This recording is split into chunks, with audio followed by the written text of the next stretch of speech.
bạn đây bạn tụi bạn mê bạn không tụi bạn cho ba ca mà rồi phía rồi mê muốn năng mê miên sao thằng mày lư thật sao máu ta cái sập muốn cứ thế mê nó bạn ở con tran mê cờ rúc chùm riệp liếm mê sai chụp cái này sai chụp nơi này mê anh miên tì tang này rồi anh miên tì tang anh em tôi chụp nơi này ông bạn chụp mong ai chẳng vậy tam tôi sao mong mê bạn ở con tran nhóm tôi thưa cái đi bắn to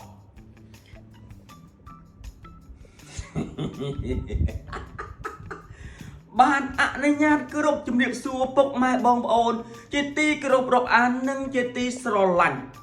ngay ní nhóm miên ở với chun chùm bốc mai bong ồn đại miên bỏng nón trắng plak đấu con bây thằng mày rước ở trong bắn thêm mốc ra bật mày cứ tha ngay ní nhóm miên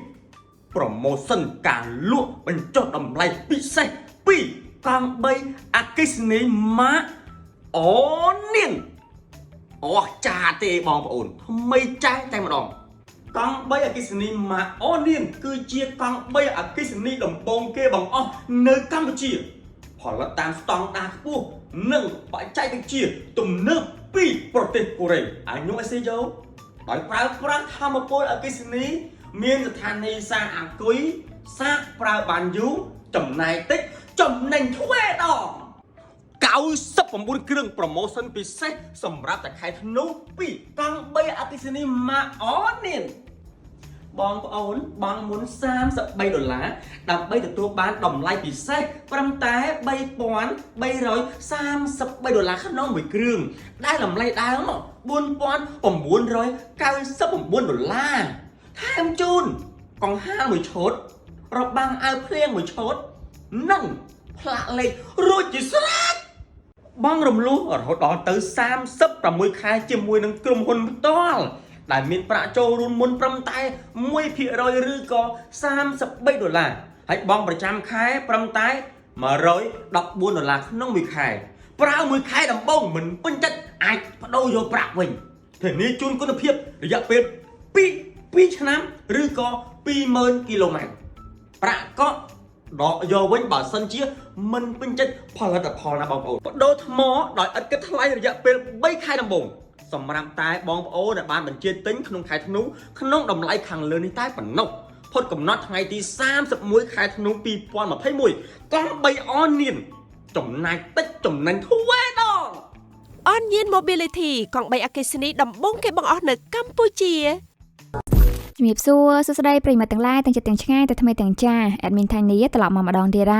มาบรรทอเรื่องเตรียมสระอาดกบางเพียปีให้ใหญ่จังอ่ะมนหนึ่งโจตการใส่เรื่องแอดมินจองปราปีโปรโมชั่นบรรจอดำไล่ดอกบกองใบอากีสนีมาออนเย็นทีวันบันเตยคือถ้าบรรจอดำไล่ปีบ้วนปอนปราบรอยการสปราบวน$มาตรอมแต่ใบปอนใบรอย$30แต่ปนนอฉับรัวร้อนล้างพรัวทาเปเวเลียเมียนกำนอนดำไล่นี้เมียนตรอมแต่มือเป็นแค่ธนูนี่แต่ปนนอแต่ดอยชน้ำกราวดำไล่หนังล้างทลายเวนเจมันข้านโซในต่างออกนี่โอเคอะไรยังโจมาเรื่องระบายยังเว้งเนื้อดามเพียปีนี้ยังบานเคยกลางแบนมีนสไนฮาหนังเกยไอป้ามนุษย์ไรบ้านได้เหมือนมีนกาโปรยบารมเตียดเล่า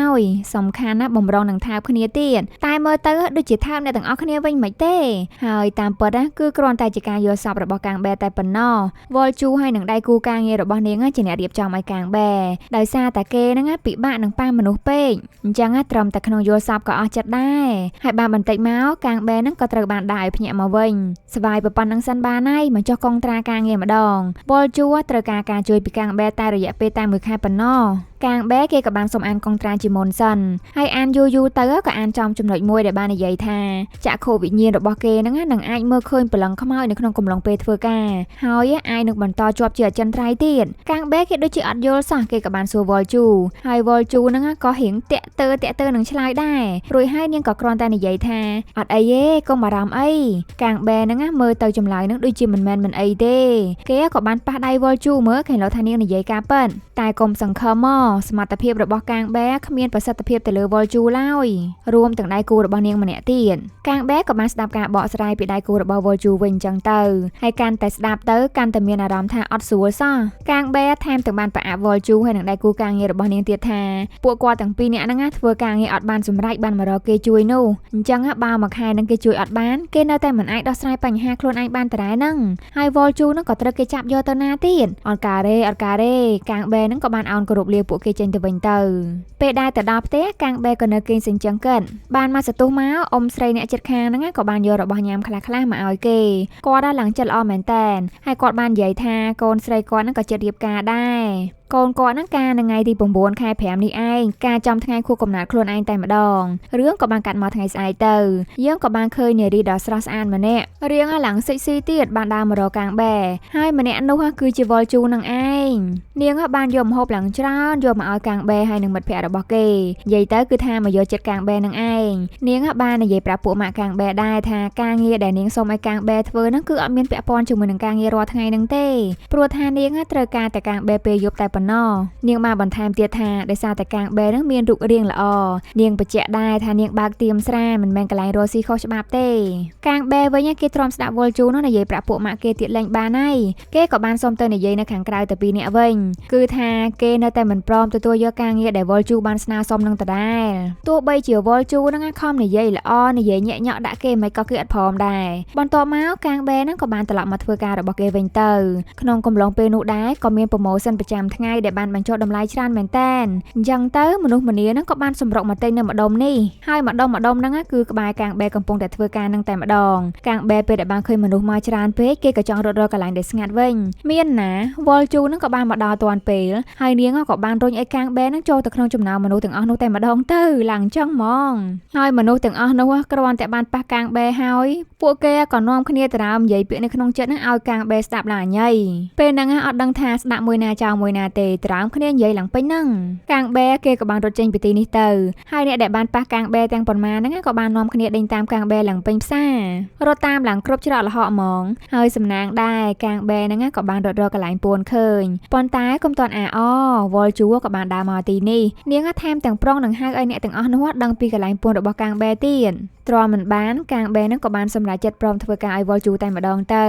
ចុងក្រោយក៏នៅតែយល់ព្រមប៉ុន្តែកាំងបែនឹងគេឆ្លាតដែរគេបាននិយាយប្រាប់វ៉លជូថាមិនធ្វើតេស្តគេសិនទៅថាអាចរកមនុស្សឲ្យវ៉លជូនឹងតាមការកំណត់បានដែរអត់បើសិនជាគេធ្វើបានចាំឲ្យគេចុះកុងត្រាចាត់ទុកថាឲ្យគេនឹងចុះអាំងទានមើលសិនទៅមិនដែរវ៉លជូក៏បានអូខេជាមួយនឹងគំនិតនោះទៅ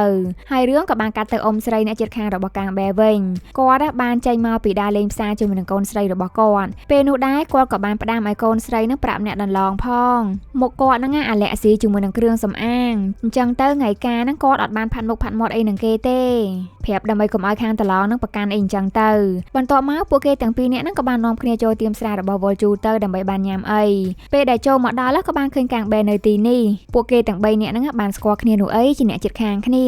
បានបន្តិចមកគូដណ្ដឹងរបស់កូនស្រីអ៊ំអ្នកជិតខាងហ្នឹងក៏បានទូរស័ព្ទមកព្រោះថាពួកគេត្រូវតែញ៉ាំអីជុំគ្នាជាមួយនឹងពួកម៉ាក់ពួកគេមុននឹងរៀបការដោយក្នុងកំឡុងពេលនោះដែរយើងសង្កេតឃើញថាអាការៈរបស់អ៊ំស្រីអ្នកជិតខាងនោះដូចជាមិនល្អសោះគាត់បានក្អកចេញឈាមសំខាន់ណាស់គាត់លាក់អត់ឲ្យកូនស្រីគាត់បានដឹងទេហើយគាត់ក៏បានប្រាប់ឲ្យកូនស្រីនឹងចេញទៅញ៉ាំអីជាមួយនឹងពួកម៉ាក់ចោគាត់ទៅផ្ទះម្នាក់ឯងក៏បានដែរកូនស្រីនោះក៏បានផ្ដាំឲ្យកាំងបែនឹងជួយមើលម៉ាក់របស់នាងផងរួចហើយក៏ដើរចេញទៅបាត់ទៅចំណែកឯវ៉លជូវិញក៏បានធ្វើសញ្ញាឲ្យកាំងបែនឹងប៉ះអ៊ំស្រីម្នាក់នឹងទៅប៉ុន្តែកាំងបែនឹងក៏បានជាយល់ថាវ៉លជូនឹងឲ្យយកចានដាក់ឆ្អឹងឲ្យអ៊ំស្រីឯណានោះទៅវិញទៅជាអញ្ចឹងទៅកាំងបែនេះអត់មានយល់ការងារសោះដូច្នេះវ៉លជូនឹងក៏បានហៅមកប្រាប់នៅអ្វីដែលកាំងបែត្រូវធ្វើអីអញ្ចឹងទៅតើតែនិយាយត្រង់អញ្ចឹងបានយល់សាច់ការ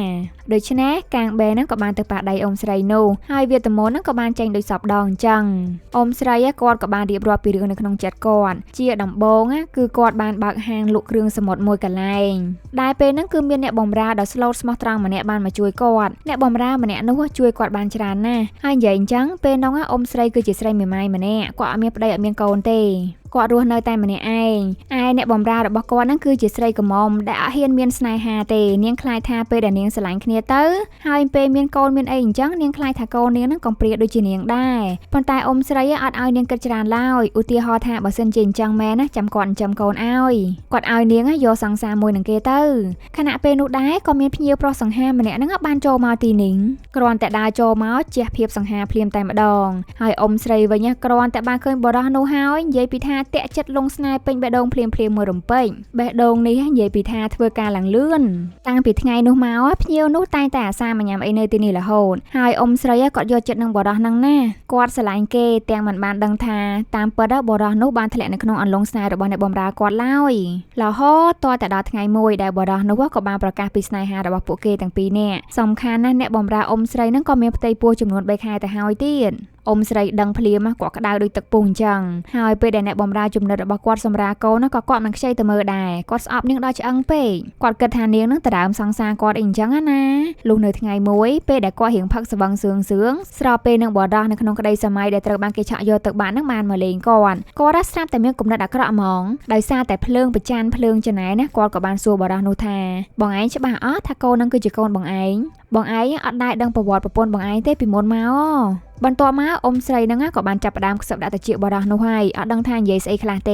េសំខាន់ណាស់បរោះនោះជឿជាក់ទាំងស្រុងព្រោះអ៊ំស្រីហើយនឹងប្រពន្ធរបស់គាត់ហ្នឹងស្និទ្ធស្នាលគ្នាសឹងអីទៅហើយហ្នឹងគេជឿងប់ដែលគ្មានចេះគិតមុខគិតក្រោយទេប្តីប្រពន្ធឆ្លោះគ្នាគឺដោយសារតែអាពាកចាក់ចោលអញ្ចឹងបរោះនោះក៏បានចាក់ចេញពីប្រពន្ធកូនខ្លួនឯងដែលគ្មានអាឡោះអាឡៃសូម្បីតែប៉ុនចុងកញ្ចក់ខណៈពេលនោះដែរអ៊ំស្រីក៏បានមករកបរោះនោះវិញគាត់ទះមាត់ខ្លួនឯងផងស្ដីឲ្យខ្លួនឯងផងមិនសមណាគាត់និយាយអីអាក្រក់អញ្ចឹងសោះឥឡូវហ្នឹងគាត់ចង់មកប្រាប់ការពិតវិញហើយសំណាងអាក្រក់អីអត់ទាន់ដើរទៅដល់ផងគាត់ក៏បានឃើញបរោះនោះជិះឡានយ៉ាងលឿនចេញទៅបានឯអ្នកបម្រើចំណិតរបស់ខ្លួនវិញក៏ត្រូវឡានបុករហូតដល់បាត់បង់ជីវិតទៀតគាត់ថែមតែបានឃើញនាងស្លាប់នៅនឹងផ្ទាល់ភ្នែកទៀតស្ដាយក្រោយមិនស្ទើរទេពេលហ្នឹងនោះដូច្នេះអ៊ំស្រីក៏បានយកកូនស្រីរបស់អ្នកបម្រើខ្លួនហ្នឹងមកចិញ្ចឹមបីបាច់ថែរក្សាដូចជាកូនបង្កើតរបស់ខ្លួនឯងអញ្ចឹងគាត់មានពុទ្ធបដិសារីច្រើនឥតគណនាណាជីវិតរស់នៅរាល់ថ្ងៃហ្នឹងដូចធ្លាក់នរកអញ្ចឹងហើយក្តីប្រាថ្នាមុនពេលស្លាប់របស់គាត់គឺគាត់ចង់ឲ្យកូនចិញ្ចឹមរបស់ខ្លួននឹងបានជួបជាមួយនឹងឪពុកបង្កើតរបស់គេតែថាគាត់រកឪពុកបង្កើតនោះអត់ឃើញសោះហើយនិយាយអញ្ចឹងវ៉លជូពេលដែលបានស្ដាប់ហើយនាងអត់ព្រមជួយអ៊ំស្រីនឹងទេនាងគិតថាអ៊ំស្រីនឹងគឺជាឃាតករសម្រាប់ឪពុកម្ដាយគេឲ្យកូនគេនឹងកំព្រាពេលនោះវ៉លជូបាននឹកឃើញពេលដែលអ្នកភូមិរបស់នាងនឹងនាំគ្នាមកអេកអូចនិយាយពាក្យមិនពិតពីគ្រួសាររបស់នាងដែលជាហេតុធ្វើឲ្យម្ដាយរបស់នាងស្លាប់ហើយនាងក៏កំព្រាមកពីអញ្ចឹងឯងបានវ៉លជូនឹងមិនជួយអ៊ំស្រីនោះឡើយនាងគិតថាអ៊ំស្រីនឹងដូចជាអ្នកភូមិនាងអញ្ចឹងពេលហ្នឹងកាងបែកខឹងនឹងវ៉លជូខ្លាំងណាស់មនុស្សត្រូវជួយបែរជាមិនជួយទៅវិញព្រោះថាយ៉ាងណាអ៊ំស្រីក៏បានលៀងកំហុសដែលបានមើលថែកូនចិញ្ចឹមនោះបានយ៉ាងល្អដែរដល់អញ្ចឹងនៅយប់បន្ទាប់កាងបែហ្នឹងក៏មានគំនិតទៅលួចទឹកវីតាមីននោះពីវ៉លជូពេលហ្នឹងក៏ចៃដន្យល្អទៀតយប់ហ្នឹងទាំងវ៉លជូហើយនឹងដៃគូធ្វើការរបស់នាងក៏បាននាំអតិថិជនស្វឹងជោគជាំម្នាក់ហ្នឹងចេញពីហាងកាងបែក៏មានឱកាសលួចចូលទៅក្នុងទៀមស្រានោះហើយក៏បានចាក់ទឹកវីតាមីនហ្នឹងចូលទៅក្នុងដបទឹកសុទ្ធមួយដែលគ្មានគិតអីច្រើនឡើយគេចង់យកវាហ្នឹងទៅជួយអ៊ំស្រីប៉ុន្តែពេលដែលគេបានមករកអ៊ំស្រីគឺគាត់បានចូលពេទ្យសង្គ្រោះមិនទាន់បាត់ហើយគាត់មានជំងឺមហារីកសួរដំណាក់កាលចុងក្រោយអាណិតគាត់មែនតែនបានបន្តិចមកកាងបែក៏បានចេញទៅនិយាយទូរស័ព្ទនៅខាងក្រៅបន្តិចគឺដៃគូធ្វើការរបស់វ៉លជូហ្នឹងដឹងហើយថាកាងបែនឹងលួចទឹកវីតាមីននោះគាត់បានផ្ដាំមិនឲ្យកាងបែនឹងផឹកឬមួយក៏ធ្វើអីជាដាច់ខាតក្នុងពេលនោះដែរកូនស្រីចិញ្ចឹមរបស់អ៊ំស្រីហ្នឹងយំពេកទៅក៏រៀងស្ងួតកហើយពេលដែលឃើញទឹកនៅលើតុនាងក៏បានយកផឹកតែម្ដងហើយទឹកនោះគឺជាទឹកវីតាមីននឹងឯងសយបាត់លុះពេលដែលកាងបែបានចូលមកវិញគេក៏បានឃើញថាកូនស្រីចិញ្ចឹមនោះផឹកទឹកឲ្យគេលក់បានគេក៏បានយកដៃនឹងទៅអង្រួនដែរមានអីដូចលើកមុនអញ្ចឹងកាងបែបានចូលទៅក្នុងក្តីសុបិនរបស់នារីនោះបាត់ទៅចូលទៅដល់ឡាងឹតស្លប់បានបន្តិចក្រោយមកវ៉លជូក៏បានមកដល់មន្ទីរពេទ្យនាងគ្រាន់តែបានឃើញសភាពពីរនាក់នេះហើយនាងបានដឹងបាត់ហើយថាមានរឿងអីកើតឡើងដូចនេះនាងក៏បានចូលមកក្នុងយល់សប្តិរបស់នារីនោះដែរទៅមកដល់នាងក៏បានបើកភ្លើងឲ្យភ្លឺរួចហើយក៏ស្ដីឲ្យកាងបែហ្មងមិនបានឯងនិយាយអត់ចេះស្ដាប់គ្នាអញ្ចឹងឯងចូលមកក្នុងពិភពសបិនមុនពេលដែលយើងបានរៀបចំឯងនឹងជាប់នៅទីនេះជារៀងរហូតណាវ៉លជូហ្នឹងនិយាយស្ដីឲ្យគេឡើងញាប់ស្អីអញ្ចឹងឯងហើយភ្លាមនោះដែរកូនក៏ចាប់ផ្ដើមលេងហើយពួកគេទាំងពីរនាក់ក៏បាននាំគ្នាអង្គុយមើលបន្តិចទៅកូនហ្នឹងគឺជាការគិតរបស់កូនស្រីចិញ្ចឹមនោះទាំងអស់អ្វីដែលនៅក្នុងខួរក្បាលរបស់នាងគឺសុទ្ធតែជាអំពើល្អរបស់ម្ដាយដែលនាងគិតថាជាម្ដាយបង្កើតហ្នឹងណានាងចង់ចាំរកអំពើល្អតាំងពីតូចរហូតដល់ធំពេញវ័យនេះតែម្ដងហើយកាងបែវិញពេលដែលបានឃើញវីដេអូហ្នឹងហើយគេក៏បាននិយាយថាអ៊ំស្រីដូចជាម្ដាយបង្កើតពិតមករូបអញ្ចឹងវ៉លជូក៏នាងរៀងចូលតួដែរភ្លាមនោះដែរក៏មានសម្លេងសារ៉ែនគឺដោយសារតែកូនស្រីចិញ្ចឹមហ្នឹងបានភ្ញាក់ដឹងខ្លួនមកវិញហើយអ៊ំស្រីក៏ធ្វើទុកខ្លាំងហើយម៉ាស៊ីនសង្គ្រោះអ៊ំស្រីហ្នឹងក៏លោតសញ្ញាលឺ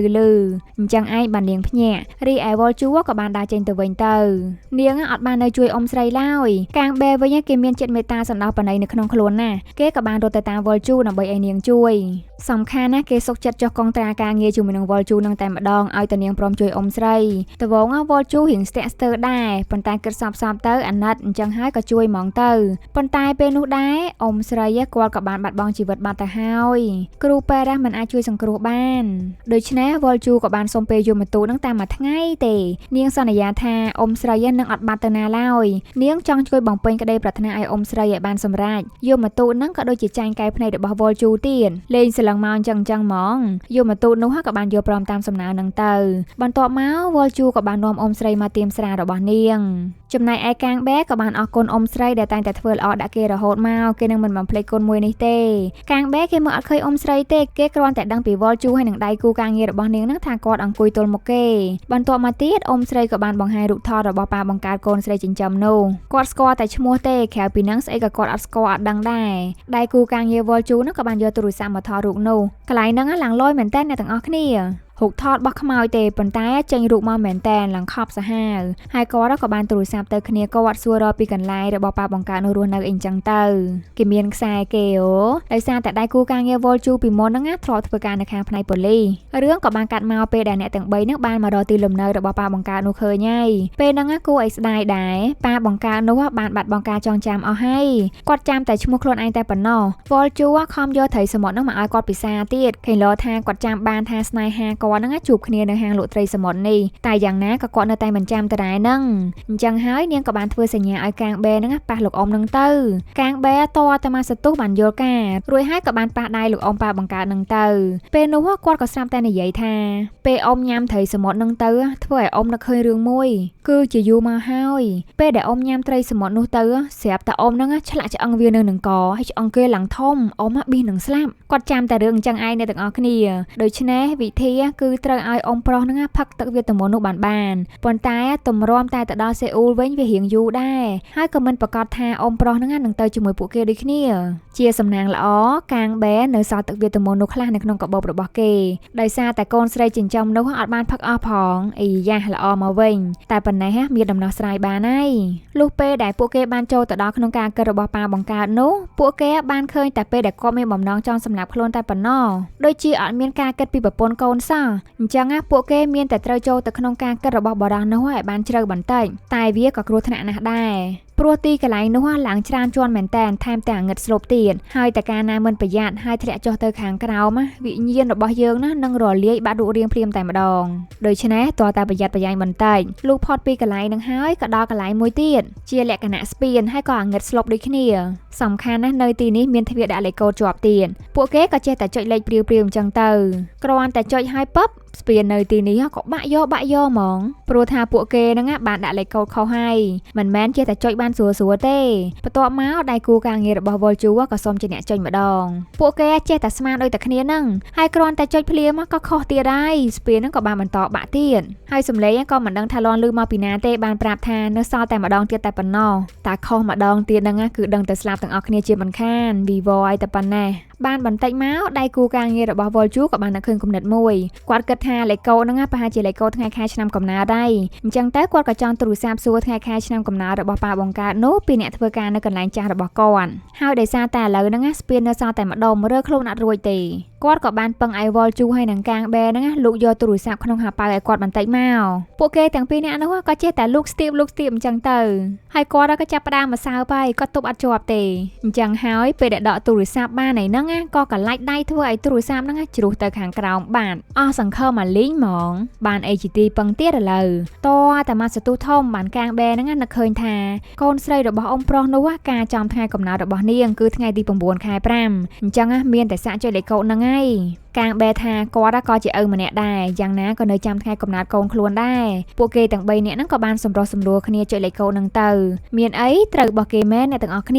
គ្រាន់តែចុចហើយភ្លាមក៏អាចបើកទ្វារបានហើយការបើកទ្វារនេះដូចជាបើកការចងចាំទាំងអស់របស់ប៉ាបង្កើតនោះឡើងវិញអញ្ចឹងដូច្នេះវល់ជូហើយនឹងកូនចៅនាង2នាក់ទៀតក៏អាចមកឃើញទស្សនវិជ្ជារបស់ប៉ាបង្កើតនោះបានអញ្ចឹងទៅរឿងក៏បានកាត់មកពេលដែលប៉ាបង្កើតនោះបានមកជួបជាមួយនឹងកូនស្រីបង្កើតរបស់ខ្លួនហើយគាត់បាននិយាយប្រាប់ការពិតទៅកូនទាំងអស់ ថាដំណើរដើមតងនឹងវាយ៉ាងម៉េចខ្លះគាត់ក៏បាននិយាយថាអ៊ំស្រីដែលចិញ្ចឹមកូនបង្កើតហ្នឹងគឺគាត់នឹងបានធ្វើគុណលៀងទោសគាត់ចង់លៀងកំហុសរបស់គាត់កាលពីនៅក្មេងមកអញ្ចឹងហើយសូម្បីតែ make up ក៏លែងហ៊ាន make up ទៀតដែរគឺកុំឲ្យថានឹកឃើញមុខខ្លួនឯងនឹងពេលដែលបានធ្វើរឿងខុសទាំងអស់នោះតាមពិតគាត់គ្មានអាឡែស៊ីអីទេ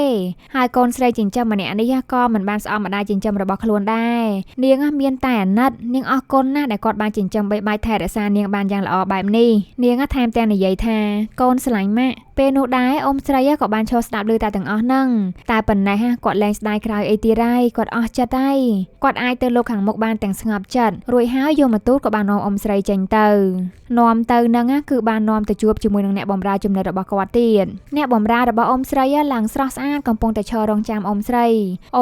គ្រាន់តែបានឃើញនាងភ្លាមគាត់យំយោភ្លាមតែម្ដងគាត់សុំទោសរឿងទាំងអស់គឺមកពីកំហុសគាត់ប៉ុន្តែអ្នកបម្រើនោះមិនបានខឹងស្អប់គាត់ឡើយមានតែអរគុណដែលបានជួយមើលថែកូនរបស់នាងបានយ៉ាងត្រឹមត្រូវបែបនេះនាងក៏បានសុំកុំឲ្យគាត់នឹងមានការព្រួយបារម្ភចិត្តអីទៀតអីសោះរឿងក៏បានកាត់មកពិភពមនុស្សវិញកាងបែគេកំពុងតែលេងបាល់បោះយ៉ាងរីករាយជាមួយនឹងពូដៃគូការងាររបស់វ៉លជូលើកនេះកាងបែសប្បាយខុសធម្មតាព្រោះថាបានជួយអ៊ំស្រីហើយឥឡូវហ្នឹងក៏អាចលេងបាល់ជាមួយនឹងអ្នកផ្សេងបានទៀតរាល់ដងគេលេងតែម្នាក់ឯងទេគេអត់ហ៊ានលេងជាមួយនឹងអ្នកផ្សេងយោហើយបន្ទាប់មកទៀតមកកាងបែហ្នឹងក៏បានមកចុះកងត្រាជាមួយនឹងម្ចាស់ទៀមស្រាអាតកំបាំងនេះហើយខ្លាយជាកូនចៅរបស់វ៉លជូបានសម្រេចបានរួចហើយពួកគេទាំង3នាក់ក៏បានមកផឹកជួបជុំគ្នាហើយផឹកបានយូរបន្តិចទៅក៏នាំគ្នាស្វឹងអស់លេងអត់តែវ៉លជូម្នាក់ទេនាងនៅឡើងធម្មតាពេលនោះដែរកាងបែគេឆ្ងល់រឿងមួយមិនបានមេរបស់គេហ្នឹងត្រូវជួយមនុស្សឲ្យបាន 100000 នាក់អញ្ចឹងហេតុអីវ៉លជូក៏បានឆ្លើយថាមកពីយើងបានសម្លាប់មនុស្សអស់ 100000 នាក់ចំខ្លាំងជាងអង្គលីមៀទៀតហើយរឿងក៏បានបកក្រោយឲ្យយើងឃើញបន្តិចដោយយើងបានឃើញវ៉លជូកាលនៅពីក្មេងពេលដែលទើបតែស្លាប់បានភ្លាមហ្នឹងនាងបានមកជួបជាមួយនឹងម្ចាស់ស្ត្រីនៅឋានក្រោមទ្រង់បានមកដាក់ទណ្ឌកម្មឲ្យវ៉លជូគឺដោយសារតែវ៉លជូនឹងទៅសម្លាប់ខ្លួននៅក្រោមដើមឈើដែលជាទីសក្ការៈបូជានោះជាហេតុបង្កឲ្យដើមឈើនោះអស់ឫទ្ធិអំណាចនាំតែសំណាងអាក្រក់មកឲ្យប្រទេសជាតិថែមទាំងបង្កឲ្យមានសង្គ្រាមឈ្លានពានទឹកដីដែលធ្វើឲ្យមនុស្សនឹងស្លាប់ចំនួន 100000 នាក់នៅក្នុងសង្គ្រាមនោះដូច្នេះឯងទើបវ៉លជូនឹងត្រូវស្ដាប់ហើយនឹងមកជួយដោះស្រាយបញ្ហាកំហឹងបញ្ហាគំនុំរបស់មនុស្សលោកនឹងឲ្យបាន 100000 នាក់ជំនួសវិញដែលនេះហើយគឺជាទណ្ឌកម្មរបស់វ៉លជូតវងវ៉លជូនាងប្រកែកនាងសុកចិត្តចុះនរកវិញព្រោះថានាងស្អប់មនុស្សលោកខ្លាំងណាស់ប៉ុន្តែក្រោយពីបានទទួលរាជសារមួយពីម្ចាស់ស្ត្រីរួចហើយនាងបានសម្លឹងមើលទាំងទឹកភ្នែករួចក៏បានយល់ព្រមតាមសំណើឲ្យជួយមនុស្ស 100000 នាក់នោះតែម្ដងទៅយើងអត់បានដឹងថាក្នុងរាជសារនោះមានតែសេអ្វីខ្លះឡើយហើយភាគនេះក៏បានស្រេះត្រឹមនឹងឯងអ្នកទាំងអស់គ្នារងចាំតាមដានភាគបន្តនៅថ្ងៃស្អែកទៀតណាហើយនៅtrongវីដេអូមួយនេះ admin ក៏សូមអរគុណទៅដល់ fan 2 នាក់ដែលបាន support លើកទឹកចិត្ត admin ដែលអ្នកទី1គាត់សូមលាក់ឈ្មោះគាត់បានទៅសេរៀបរាប់ពាក្យចេញពីក្នុងចិត្តយ៉ាងច្រើនមែនតើអានហើយឡើងរំភើបចិត្តអរគុណច្រើនមែនតើណា fan លាក់ឈ្មោះហើយម្នាក់ទៀតគឺមានឈ្មោះថាមនចន្ទីគាត់បាន support admin ឡើង3ដងនេះតាម admin ចាំណាអរគុណច្រើនមែនតើហើយរងចាំជួបជាមួយនឹង admin ថៃនេះម្ដងទៀតនៅភាគក្រោយដែលជាភាគបន្ទាប់ណាអានយ៉ង Onion Mobility សមត្ថផលជាតិមោទនភាពជាតិមធ្យោបាយធ្វើដំណើរបែបថ្មីនិងបង្ហាញរូបរាងជាសាធារណៈឆាប់ៗនេះ